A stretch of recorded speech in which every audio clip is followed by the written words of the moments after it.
Rolls Royce नाव घेताच डोळ्यासमोर एक लक्झुरियस कार उभी राहते. प्रत्येकाला असं वाटतं की एकदा तरी ही लक्झुरियस कार खरेदी करावी. पण आश्चर्याची गोष्ट ही आहे की अतिश्रीमंत लोकांसाठी बनवलेली ही लक्झुरियस कार सुरू केली होती एका अशा मुलाने ज्याचं संपूर्ण बालपण गरिबीत आणि बालमजुरीत गेलं होतं. तर ही कथा सुरू होती 1863 साली. इंग्लंडच्या एका लहानशा गावात जन्म होतो हेनरी रॉयसचा. तो फक्त 4 वर्षाचा असताना त्याच्या वडिलांचा व्यवसाय बुडतो आणि संपूर्ण कुटुंब त्यामुळे रस्त्यावर येतं. पण ही तर फक्त एक सुरुवात होती. जेव्हा रॉयस फक्त 9 वर्षाचा होता तेव्हाच त्यांच्या वडिलांचं निधन झालं. त्यामुळे आईला घरकाम करून घर चालवावं लागायचं आणि रॉयस पेपर वाटायचं काम करू लागला. पण 14व्या वर्षी एका वळणावर त्याच्या आयुष्याची दिशाच बदलते. त्याच्या एका चुलत मावशीने त्याच्यातली प्रतिभा ओळखली आणि ग्रेट नॉर्थर्न रेल्वेज कंपनीमध्ये त्याला अप्रेंटिस म्हणून काम मिळवून दिलं. पुढच्या 3 वर्षात रॉयस दिवसरात्र मेहनत घेतो, दर्जेदार पुस्तके वाचतो आणि फॅक्टरीत कामही करतो. त्याला सुतारकाम, गणित आणि सर्वात महत्त्वाचं म्हणजे इलेक्ट्रॉनिक्स शिकायला मिळतं. आणि त्यामुळेच 17व्या वर्षापर्यंत तो एक उत्कृष्ट मेकॅनिक बनतो. यानंतर 21व्या वर्षी तो मॅक्झिम वेस्टर नावाच्या एका कंपनीत इंजिनियर म्हणून काम करू लागला. पण कंपनी आर्थिक अडचणीत येते आणि बंद होण्याच्या मार्गावर येते. रॉयसकडे अनेक ठिकाणी नोकरीच्या संधी होत्या, पण त्याने निवड केली स्वतःचा इलेक्ट्रिकल इंजिनिअरिंग व्यवसाय सुरू करण्याची. फक्त 20 पाऊंड बचतीवर मँचेस्टरमध्ये एक छोटंसं ऑफिस घेतलं आणि कंपनीची सुरुवात केली. आणि त्या कंपनीचं नाव ठेवलं FH रॉयस अँड कंपनी.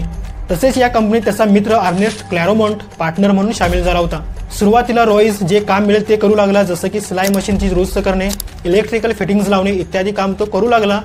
पण त्याला लक्षात आलं की इलेक्ट्रिकल फिटिंग्स व लाइटिंगची मागणी वाढतच आहे. त्यामुळे त्याने आर्क लॅम्प्स, बल्ब होल्डर्स आणि इलेक्ट्रिकल डोअर बेल्स तयार करायला सुरुवात केली. आणि त्यामुळेच कंपनीमध्ये बराच बदलही झाला आणि 19व्या सालापर्यंत कंपनीचा टर्नओव्हर 20,000 पाऊंडचा टप्पा पार करतो. पण इथेच येतो एक ट्विस्ट. 1901 साली जर्मन आणि अमेरिकन कंपन्या इंग्लंडच्या इलेक्ट्रॉनिक्स मार्केटमध्ये प्रवेश करतात. यामुळे स्पर्धा वाढते, किंमती कोसळतात आणि रॉयसचा व्यवसाय कोसळायला लागतो.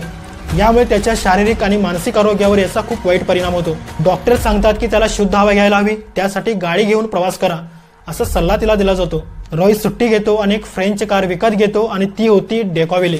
ही कार खूप आवाज करत होती, ब्रेक्स निकामी होते आणि ती कार लगेचच गरम होत होती. रॉयस सारख्या परफेक्शनिस्टसाठी ती कार मान्यच नव्हती. त्यामुळे तो तिला रिडिझाईन करतो. त्या कारमध्ये जे बदल रॉयसने केले होते त्यामुळे ती मूळ डेकॉविलेपेक्षा खूपच चांगली बनली.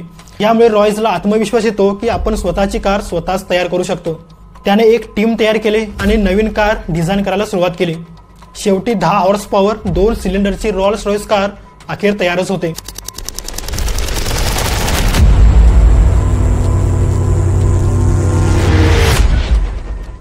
ती इतकी स्मूथ, हलकी, मजबूत आणि विश्वासू होती की तिचं रोड टेस्टिंग 1 एप्रिल 1904 रोजी यशस्वीपणे पार केलं होतं.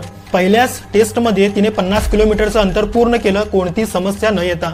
रॉयस अजून 2 गाड्या तयार करतो आणि त्यांनाही टेस्ट करतो आणि त्यात सुधारणा आणतो. या गाड्या जागतिक दर्जाच्या होत्या, पण रॉयसकडे एकच गोष्ट नव्हती आणि ती म्हणजे त्यांना जगासमोर नेण्याची ताकद त्याच्याकडे नव्हती.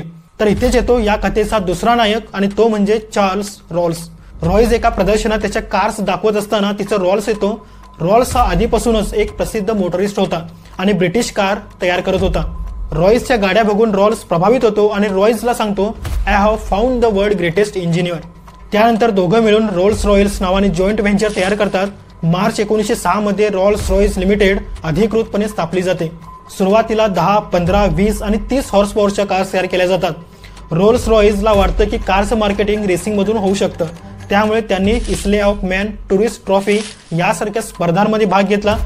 रॉल्स रॉयसच्या गाड्यांनी अनेक तिथं विक्रमही स्थापित केले. पण खरी चमक आणणारी कार अजून यायचीच होती.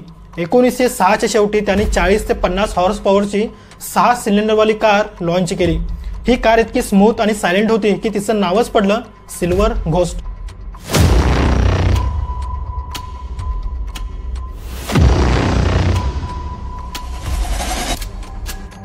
त्यासाठी 24,000 किलोमीटर एन्ड्युरन्स टेस्ट ठेवली गेली. 2.5 महिने दिवस रात्र चालवून टेस्ट घेतली गेली. कारने सगळे टेस्ट यशस्वीपणे पार केले होते. यानंतर विस्पर टेस्ट देखील घेतली गेली, म्हणजेच बोनटवर नाणं ठेवून गाडी चालवली गेली तरी सुद्धा नाणं अजिबात हललं नव्हतं. सिल्वर घोस्ट जगातील सर्वोत्कृष्ट कार म्हणून ओळखली जाऊ लागली. राजे, महाराजे, उद्योगपती ह्या कारची निवड करू लागले. रॉल्स रॉयसचं भागीदारीचा निर्णय यशस्वीपणे ठरलं होतं.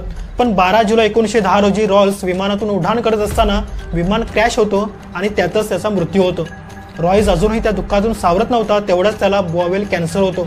डॉक्टर सांगतात त्यांच्याकडे फक्त आता 3 महिने उरलेत. पण रॉयस हार मानत नाही.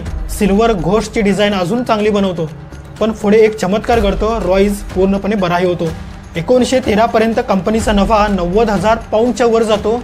जगभरात शाखा सुरू करण्याचे प्लॅन्स असतात. पण 1914 ला वर्ल्ड वॉर 1 सुरू होतो.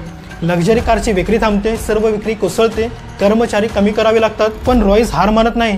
तो सिल्वर घोस्टचं मॉडिफिकेशन करून आर्मर्ड कार तयार करतो. कारवर 8 मिमी आर्मर प्लेट, टॉरेट आणि मशीन गन बसवली जाते. ही कार युद्धात वापरली जाते, विशेषतः मिडल ईस्टमध्ये रिकॉन मिशनमध्ये. या काळात रॉईसला एक संधी दिसते. ब्रिटिश एअरफोर्सला एरो इंजिन्स हवे होते. 1915 साली रॉईस त्याचं पहिलं एरो इंजिन्स लॉन्च करतो, ईगल. त्यानंतर हॅवक, फॅल्कन आणि कॉन्डोर इंजिन्स तयार केली जातात. ब्रिटनला यामुळे युद्धात मोठं ॲडव्हान्टेजही मिळतं. 1925 ला सिल्वर घोस्टचं अपग्रेड व्हर्जन फॅन्टम लॉन्च करतो. 4ही ब्रेक्स आणि परफॉर्मन्स जबरदस्त. नंतर येतो फॅन्टम 2. पण रॉईस हे स्वप्न पाहू शकत नाही.